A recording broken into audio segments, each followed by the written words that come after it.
Agora que o modelo está montado, vamos olhar o sequenciamento de construção. Neste capítulo, vamos usar a ferramenta Timeliner para simular o processo de construção.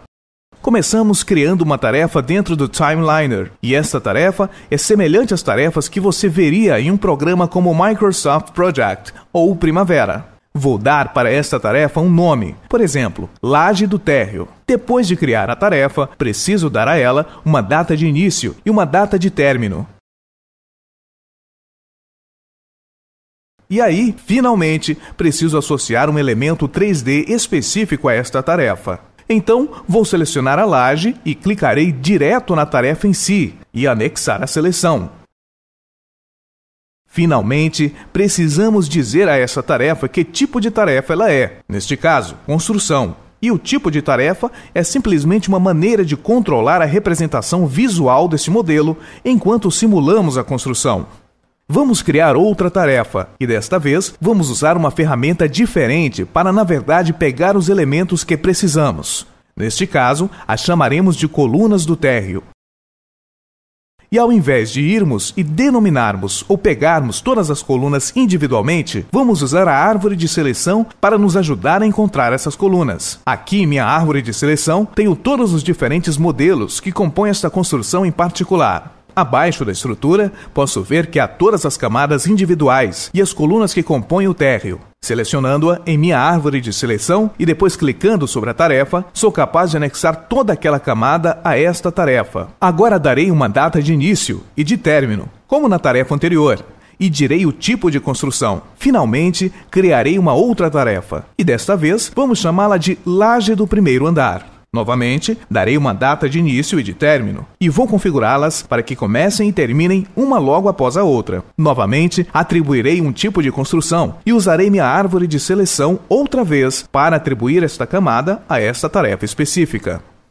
Vamos para o guia de simulação e veremos nosso prédio sendo construído. Você perceberá que à medida que os objetos começam seu dia de tarefa e terminam seu dia de tarefa, eles passam de um verde claro inicial para um tipo de construção totalmente sólido. E este é o tipo de tarefa que associamos na linha de tarefas antes. Temos formas diferentes de controlar a visibilidade, seja ela transparente ou com alteração de cores. Mas é simplesmente uma maneira de podermos controlar a visibilidade das coisas durante a simulação.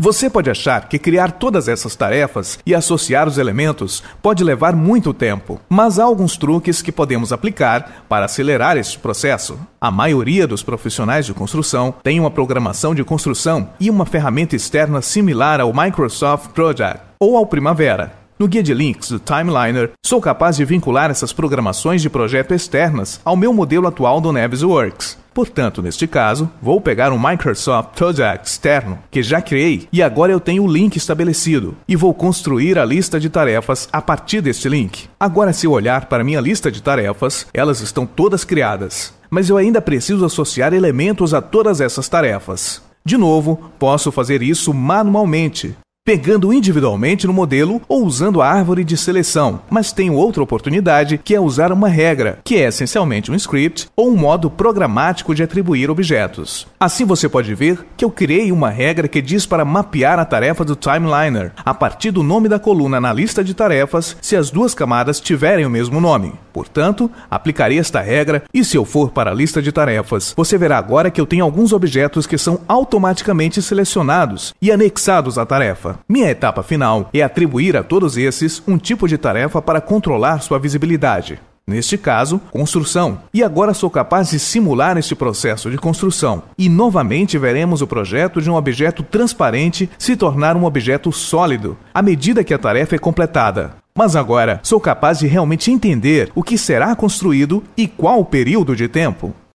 Isso pode possibilitar que os profissionais de construção planejem com mais eficiência ou talvez até eliminem algum desperdício desnecessário. Nossa dica final é entender que muitos projetistas, quando criam seus modelos, não irão considerar a construção temporária. Coisas como andaimes, guindastes, locais de armazenamento, nada disso será tradicionalmente associado ao modelo. Então, tendo uma ferramenta como Revit Architecture, os profissionais de construção podem literalmente modelar essas estruturas temporárias. Fiz isso no Revit Architecture. Modelei os andaimes que estarão na parte traseira dessa construção. Agora, você pode ver que eu coloquei os andaimes aqui na parte parte posterior da construção e consigo vê-los em relação à minha construção. Novamente, posso associar uma tarefa de construção a estes elementos individuais e ver o modelo completo construído.